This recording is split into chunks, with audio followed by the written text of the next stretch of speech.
The cargo vessel Starlight Dawn was 3 days out from 442B when the attack came, was in the engineering section, running routine checks on the water recycling system, when the first blast shook the entire ship. She grabbed the edge of her workstation as alarms began screaming throughout the vessel, red lights flashing in every corridor.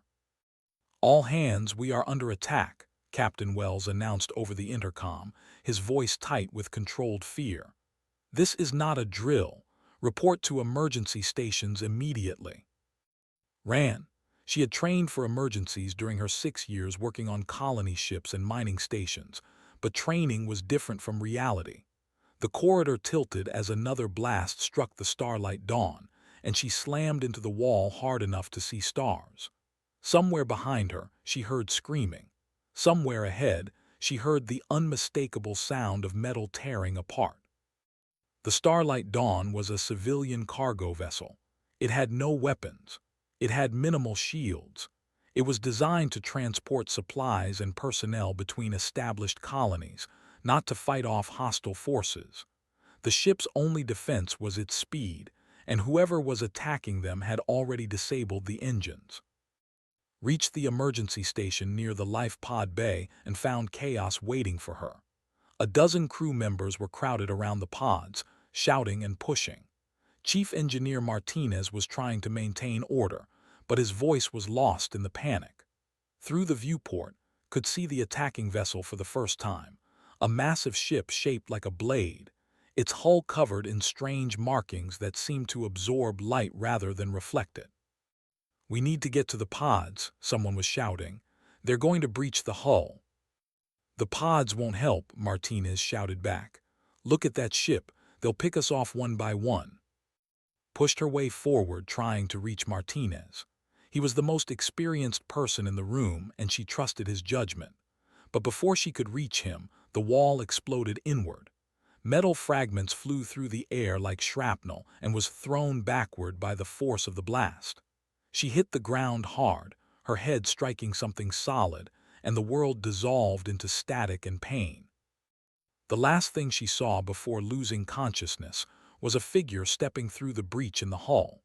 It was tall, at least 7 feet, with scales the color of dried blood and eyes that reflected the emergency lights like mirrors. It moved with the fluid grace of a predator, and in its clawed hand it held a weapon that hummed with barely contained energy. Then there was nothing but darkness. Woke to the smell of recycled air and the sound of quiet sobbing. Her head throbbed with a deep, persistent pain, and when she tried to move her left arm, a spike of agony shot through her entire body. She opened her eyes slowly, blinking against the dim light, and tried to make sense of her surroundings. She was in a cell. The walls were made of some kind of dark metal, smooth and featureless except for a small grate near the ceiling that provided ventilation. The floor was cold beneath her, and she realized she was lying on a thin mat that offered almost no cushioning. Around her, she could see other figures huddled in the darkness, some human, some not. "You're awake," a voice said from nearby. Turned her head, wincing at the movement, and saw a young man sitting against the wall a few feet away. He was thin, with dark hair and frightened eyes, and he was watching her with a mixture of hope and despair that made her chest tighten. "Where are we?" she asked. Her voice came out as a croak, and she realized how thirsty she was. "Slaver ship," the young man said. "They hit the transport I was on 6 days ago. My name is Danny Park." Processed this information slowly, her injured brain struggling to keep up. Slavers. She had heard stories about them, of course. Everyone in the outer colonies had heard stories. There were species out there in the galaxy that viewed other sentient beings as property, as merchandise to be bought and sold. The Terran Union had tried to combat the practice through diplomacy and sanctions, but they had limited influence in the wider galactic community. Humans were newcomers to the interstellar stage, and newcomers did not get to make the rules. "How many survivors?" asked, "from my ship?" Danny shook his head. "I don't know, they brought you in alone. The guards said something about the others being damaged goods. I'm sorry." Damaged goods. Closed her eyes and thought about the crew of the Starlight Dawn, 47 people. She had known most of them by name. Captain Wells, who had 3 children waiting for him back on Earth. Engineer Martinez, who had taught her everything she knew about water recycling systems. Doctor, who had been counting the days until her retirement. All of them gone. All of them reduced to damaged goods by creatures who viewed human lives as nothing more than inventory. She should have felt grief. She should have felt despair. Instead, she felt something cold and hard settling in her chest, something that pushed aside the fear and the pain and left only a clear, focused determination. She was not going to die here. She was not going to be sold like a piece of equipment. She was going to survive, and she was going to make the beings responsible for this pay for what they had done. But first, she needed information. "Tell me everything," she said to Danny. "Everything you know about this ship, these slavers, where we're going. I want to know all of it." Danny looked at her with something like surprise, as if he had expected her to fall apart the way so many others had. But he began to talk and listened, filing away every detail in her mind. The slavers called themselves They were a reptilian species that had been raiding the outer colonies for decades, taking prisoners from isolated ships and settlements, and transporting them to a massive slave market called the Crucible. The Crucible was located in the Outer Rim territories, far from any major power's jurisdiction, and it served as the primary hub for the galactic slave trade. Millions of beings passed through its auction halls each year, purchased by mining corporations, agricultural combines, pleasure houses, and private collectors. The ship they were on was called a harvester, designed specifically for capturing and transporting large numbers of prisoners. It had holding cells for hundreds of captives and was equipped with null space drives that allowed it to cross vast distances in relatively short periods. They were currently 3 days into the journey to the Crucible, with perhaps another week of travel remaining. The cell they were in held 18 prisoners, including Danny. There were 12 humans in total, taken from various raids over the past month. The rest were members of other species, a female with luminous blue skin, a pair of creatures that Danny called chitters, and an elderly male from a species neither of them recognized. The humans had tried to organize during the first few days, but the guards were vigilant, and any sign of resistance was met with swift and brutal punishment. "They broke legs," Danny said quietly, gesturing toward a corner of the cell where a large man lay motionless on a mat. "He tried to rush a guard when they brought food. They held him down and broke both his legs with a metal rod. Then they left him here as an example." Looked at, he was conscious but barely, his face pale and covered in sweat. Without proper medical attention, infection would set in soon. He would be dead within a week, maybe less. "Is there a medic among us?" she asked. "Anyone with medical training?" Danny shook his head. "There was a doctor on my transport, but they took her somewhere else. They separate prisoners by value. Doctors and engineers go to special holding areas because they're worth more." Filed this information away as well. She was an environmental engineer, which meant she had skills that the slavers might consider valuable. It also meant she might be moved to a different area, separated from the others. She needed to act before that happened. "What about the guards?" she asked. "How many? What weapons do they carry? What are their patrol patterns?" Danny stared at her. "Why do you want to know that?" "Because I'm not going to spend the rest of my life as someone's property," said. "And neither are you, if I have anything to say about it." For a long moment, Danny said nothing.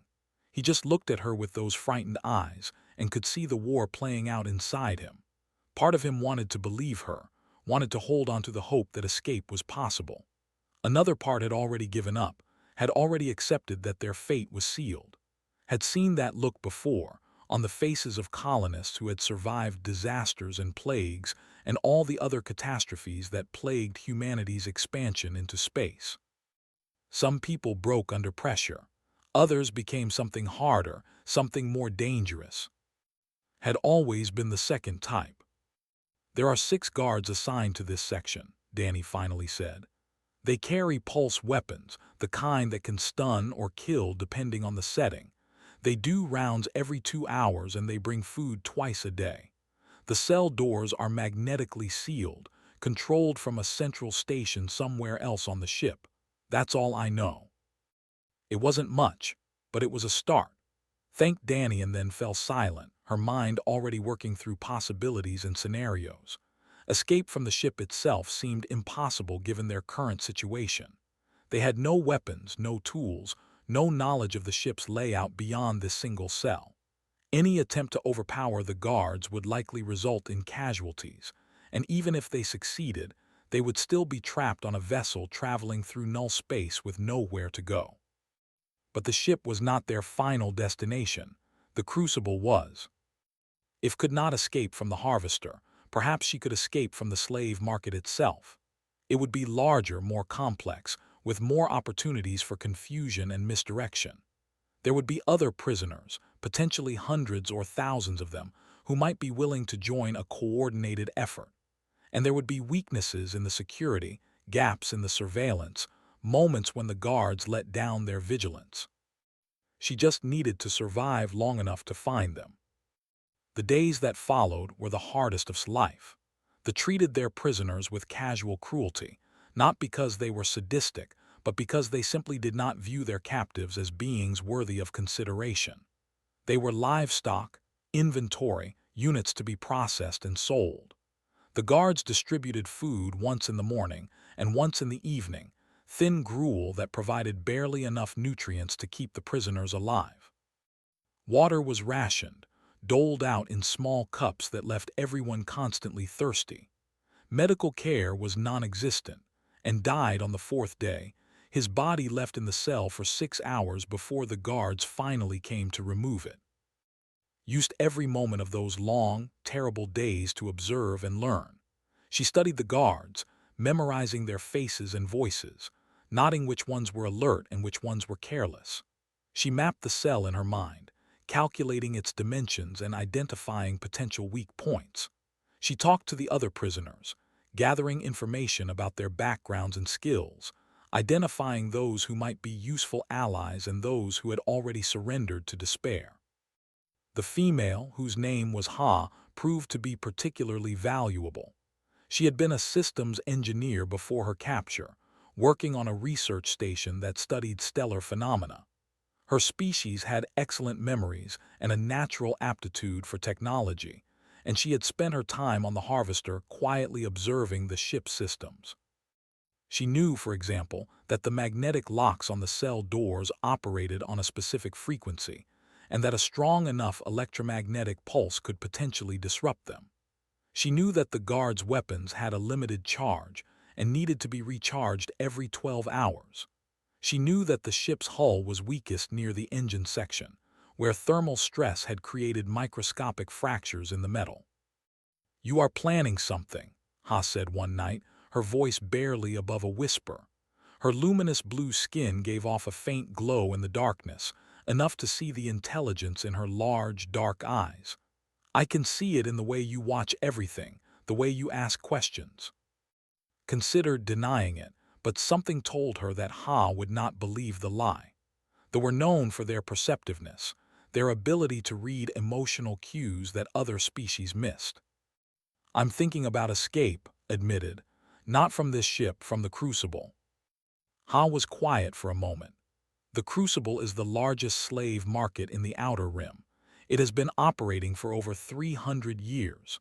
Millions of beings have passed through its halls, and in all that time there has never been a successful escape. The security is too sophisticated, the guards too numerous, the prisoners too broken. "Then I'll be the first," said simply. "You are either very brave or very foolish," Ha said. "Perhaps both." "Probably both," agreed. "But I'd rather die trying to escape than live as a slave, wouldn't you?" The question hung in the air between them and could see Ha wrestling with it.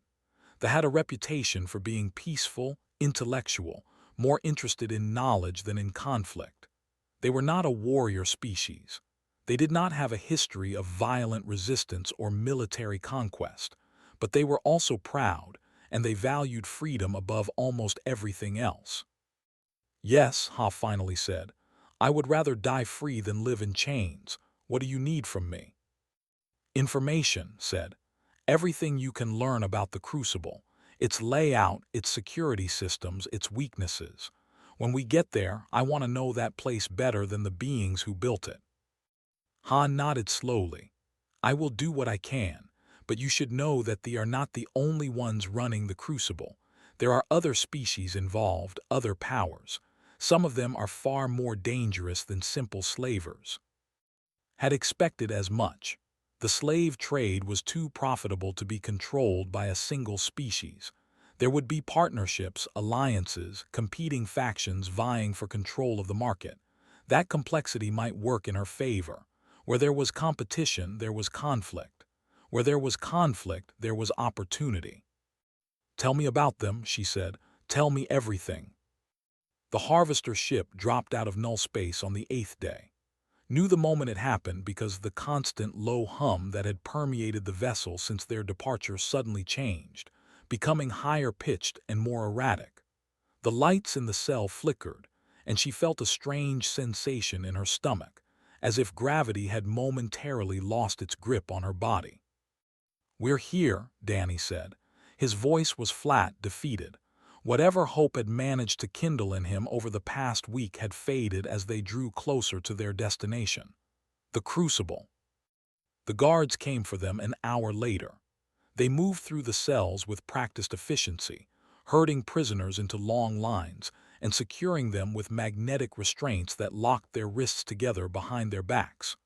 Went without resistance, keeping her head down and her expression blank, giving no sign that she was anything other than a broken captive resigned to her fate. She had learned that lesson early. The prisoners who fought back, who showed defiance, were singled out for additional punishment. The guards seemed to enjoy breaking the spirited ones, using pain and humiliation to crush any remaining will to resist. Had watched it happen to two other prisoners during the voyage, a young woman who had screamed curses at her captors and an older man who had tried to organize a protest. Both had been taken away and returned hours later, barely alive, their bodies marked by injuries that would never fully heal. Would not make that mistake. She would be patient.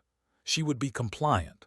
She would wait for the right moment, and when it came, she would act with all the force and fury she had been holding inside. The Harvester docked with the Crucible through a massive airlock that could accommodate ships of all sizes. Caught her first glimpse of the station through a viewport as they were marched toward the processing area, and despite everything, she felt a moment of awe at the sheer scale of what she was seeing. The Crucible was enormous. It had been built around an asteroid, using the rock as a foundation for a structure that sprawled in all directions like a mechanical tumor. Towers and domes and habitation, modules jutted from its surface at seemingly random angles, connected by a web of tubes and corridors that pulsed with light and movement. Ships of every size and configuration surrounded it, coming and going like insects around a hive. The dying star that it orbited cast everything in a deep red glow, making the station look like something out of a nightmare. 30 million beings live and work on the Crucible, Ha murmured from beside her. The had managed to position herself near in the line, using her smaller size to slip past the other prisoners. It is a city unto itself, with its own economy, its own laws, its own culture. The slave trade is only one part of what happens here. There are markets for everything, legal and illegal. Weapons, drugs, technology, information. If something has value, it can be bought and sold on the Crucible. "And how do we get out?" asked quietly. "There are shuttle bays on the lower levels that handle private transport. If we could reach one of them and secure a vessel, we might be able to escape. But the security between the slave quarters and the transport levels is extensive. Multiple checkpoints, biometric scanners, armed patrols. No one has ever made it through." "No one has ever tried with me," said. The processing area was a vast hall filled with the noise and activity of thousands of beings. Prisoners were brought in from multiple ships, sorted by species and condition, and assigned to different holding areas based on their projected market value. And the other humans were separated from Ha and the non-human captives, herded through a series of doorways into a corridor that led deeper into the station. The walls of the corridor were lined with transparent panels, and through them could see other prisoners in holding cells. There were species she recognized from her limited exposure to the galactic community, and species she had never seen before. Some were humanoid, with 2 arms and 2 legs and faces that could almost pass for human in dim light. Others were completely alien, with bodies that easy description and features that her brain struggled to process. All of them wore the same expression of hopeless despair. The human processing area was located in a section of the station called Block 7. It was one of several blocks dedicated to different species, each one designed to accommodate the specific needs of its occupants. Humans, being relatively new to the galactic stage, did not have their own dedicated block yet. Instead, they were housed in a subsection of the general humanoid area, alongside species with similar physical characteristics. Was separated from Danny and the other prisoners from the Harvester almost immediately upon arrival. She was taken to a small room where a bored-looking alien with gray skin and multiple eyes examined her injuries and ran a series of diagnostic scans. The broken arm was noted, along with various cuts and bruises from the attack on the Starlight Dawn. The alien made entries into a tablet device, muttering to itself in a language did not understand, and then gestured for the guards to take her away. She was brought to a communal holding area, a large room with rows of cots arranged in neat lines. Perhaps 50 other humans were already there, most of them lying on their cots or sitting against the walls in small groups. A few looked up as entered, their eyes dull and incurious, before returning to whatever private despair they had been contemplating. Found an empty cot near the middle of the room and sat down, surveying her surroundings. The holding area was cleaner than the cell on the Harvester, with actual beds and a water station in one corner, and a sanitation area partially screened by a thin curtain. There were no guards inside the room itself, but she could see them through the transparent wall at one end, watching from a monitoring station. She had perhaps a week before the auction, based on what Ha had told her during the voyage. 1 week to learn everything she could about this place. 1 week to find allies among the other prisoners. 1 week to devise a plan that would either save them or kill them all. It was not much time, but it would have to be enough. Began by talking to the other prisoners. She moved through the holding area slowly, introducing herself, asking questions, listening to their stories. Most of them were too far gone to be useful, their spirits crushed by the experience of capture and transport.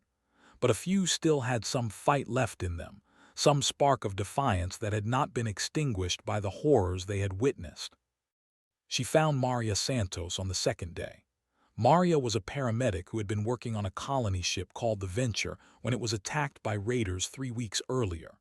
She had survived by hiding in a medical supply closet until the fighting was over, then surrendering when she was discovered by the cleanup crew. The raiders had spared her life because of her medical training, recognizing that she would fetch a higher price than the common laborers who made up most of the Venture's crew. Maria was in her late 30s, with short brown hair and calloused hands that spoke of years of hard work. She had a quiet strength about her, a steadiness that recognized and appreciated. When explained what she was planning, Maria listened without interruption, her expression unreadable. "You're serious about this," Maria said when finished. "You actually think we can escape from this place?" "I think we have to try," said. "The alternative is spending the rest of our lives as property, working ourselves to death in some mine or factory, being used for whatever purpose our owners decide. I can't accept that. Can you?" Maria was silent for a long moment. "I've seen what happens to people who resist," she finally said. "The guards don't just punish them, they make examples of them. They want everyone else to see what happens when you step out of line." I know, said. I've seen it too, but fear only works if people have something to lose. Most of the prisoners here have already lost everything. Their homes, their families, their freedom. What more can the guards take from them? Their lives, Maria said flatly. And what are those lives worth if they're spent in slavery? Countered. A quick death fighting for freedom is better than a slow death in chains. At least that's what I believe. If you feel differently, I understand. I won't ask you to risk yourself for something you don't believe in. Maria studied her for a long moment and could see the conflict playing out behind her eyes. Fear warred with anger, caution with defiance. Finally, something seemed to shift in her expression, and she nodded slowly. My grandmother was born in a country where people were not free, Maria said quietly. She used to tell me stories about what it was like, how people lived under a government that controlled every aspect of their lives. She was part of a movement that fought for change, that risked everything to create a better future. She told me once that there are some things worth dying for. I always thought I understood what she meant. I think I'm starting to understand it now. So you're with me? Asked. I'm with you, Maria confirmed. What do you need me to do? Had found her first ally. She would find others in the days that followed. Greg came next. He was a former Marine who had been working as a security consultant on a cargo transport when it was attacked. Unlike most of the other prisoners, Greg had actually fought back during the capture, managing to kill 2 raiders before being overwhelmed.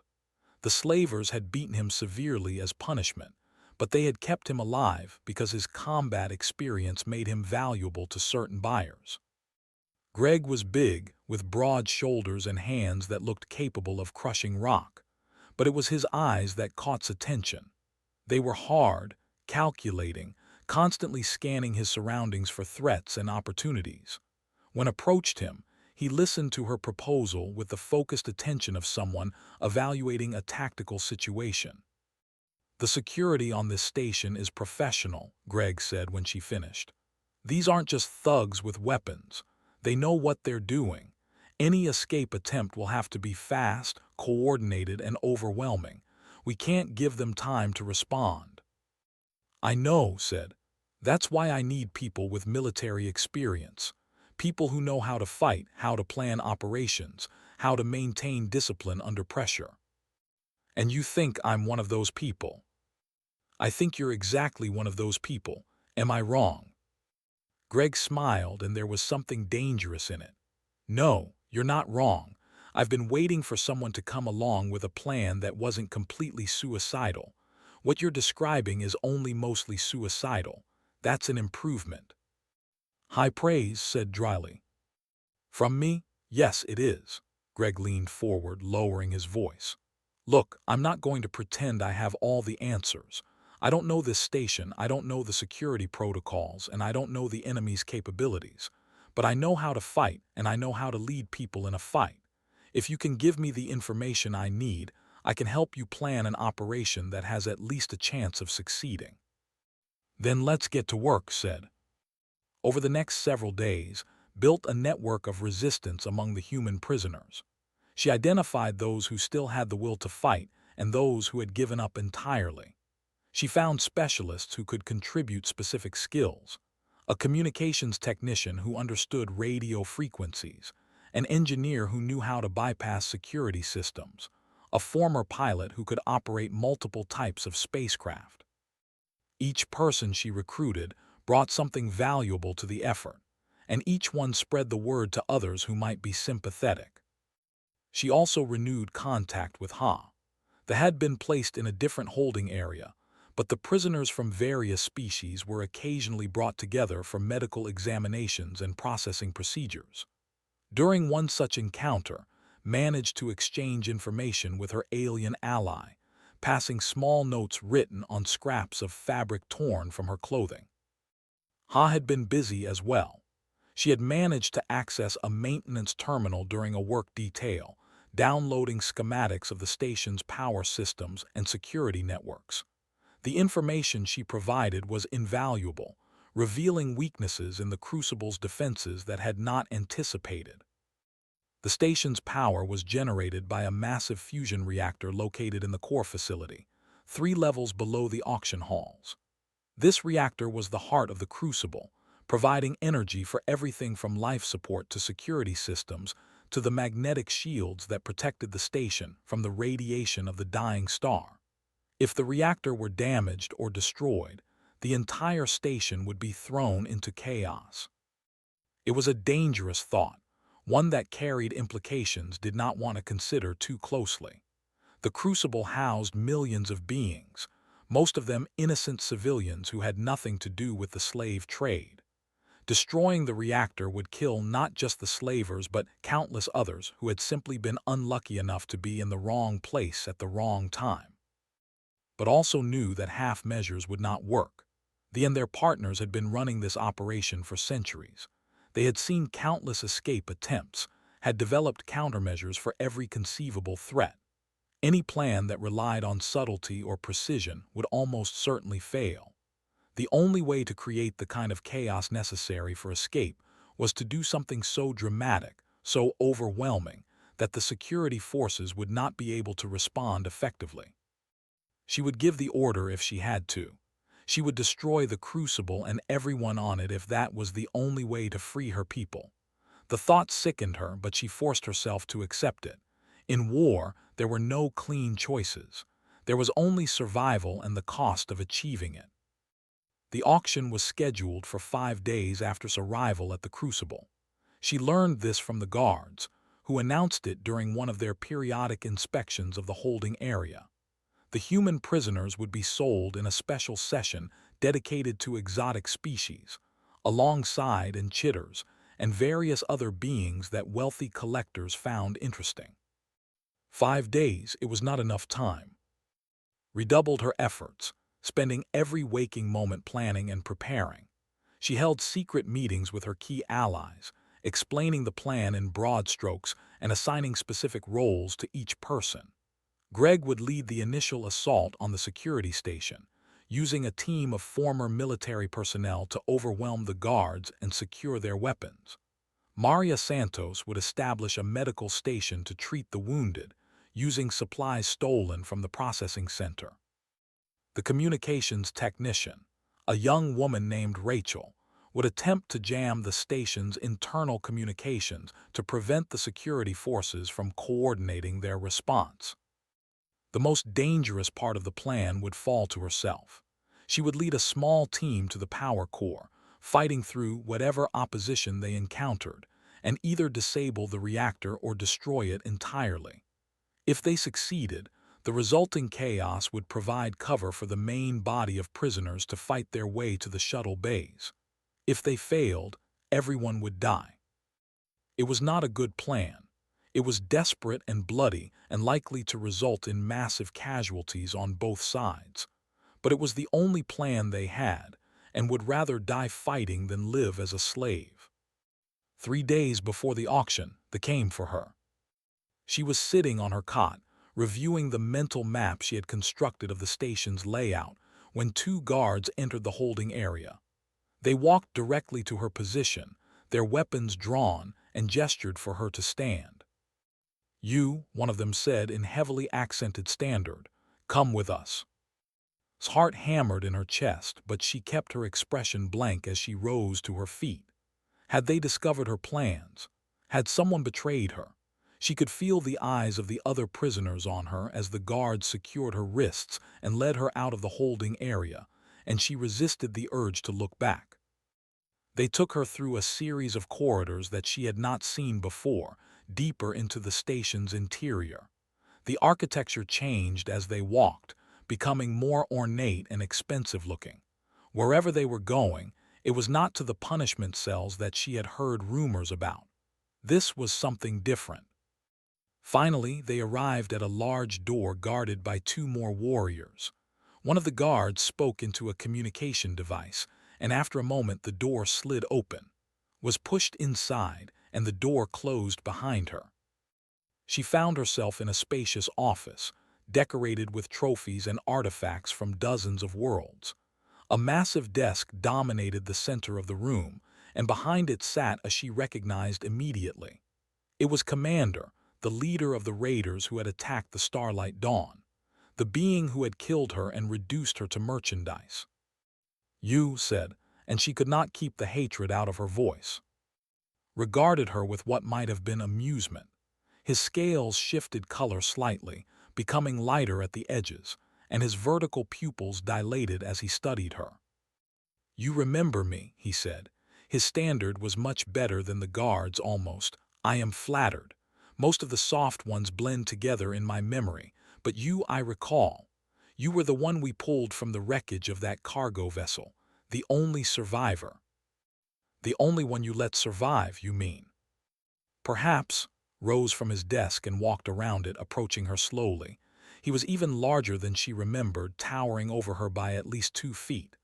I have been watching you since your arrival at the Crucible. You are not like the other humans. You do not weep.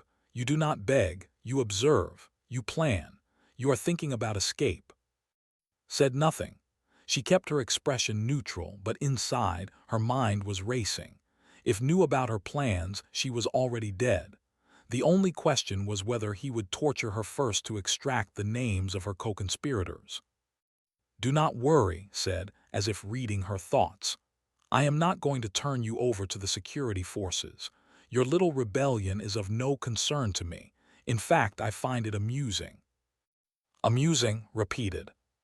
Your species is barely 2 centuries old in interstellar terms, said. You have no significant military presence, no history of conquest, no genetic enhancements for combat. You are soft, weak, fragile creatures that belong on the bottom of the food chain. And yet here you are, planning to overthrow a slave market that has operated successfully for 300 years. It is like watching an insect plot to defeat a predator. Absurd, but somehow charming. Felt her anger building, but she forced it down. Was trying to provoke her, to make her reveal something through her emotional response. She would not give him the satisfaction. If you're not going to turn me in, why am I here? She asked. Smiled, revealing rows of sharp teeth. Because I have a proposition for you, one that might benefit us both. I'm not interested in anything you have to offer. You have not heard my offer yet. Returned to his desk and sat down, gesturing for to take a seat in the chair opposite. She remained standing.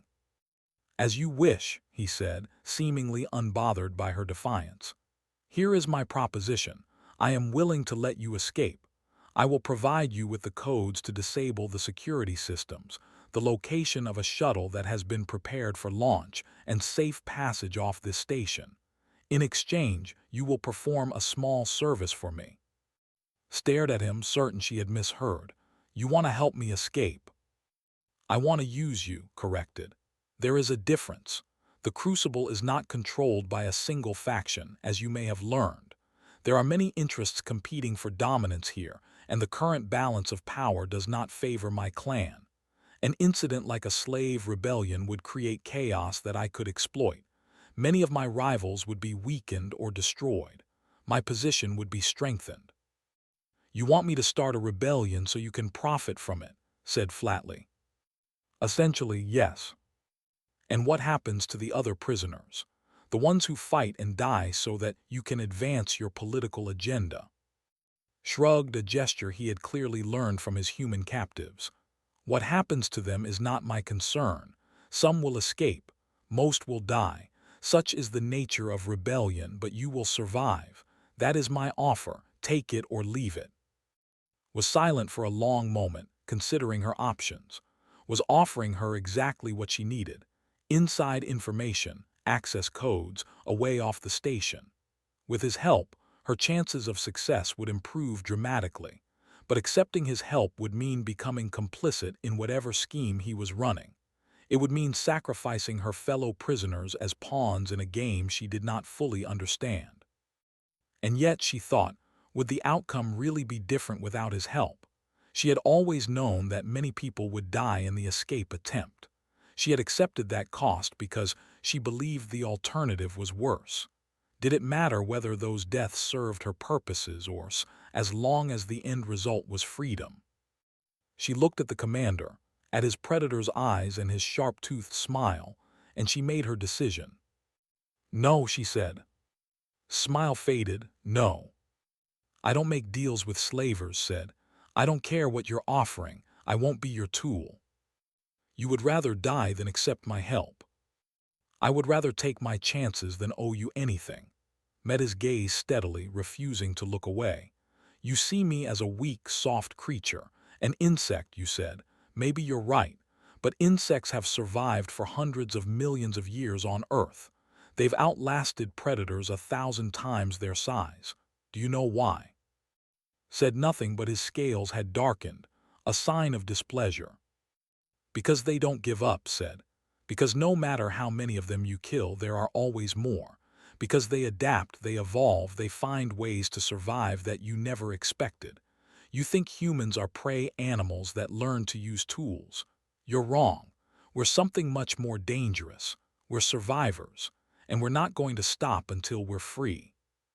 She turned and walked toward the door, fully expecting to feel the burn of a pulse weapon between her shoulder blades. But no shot came.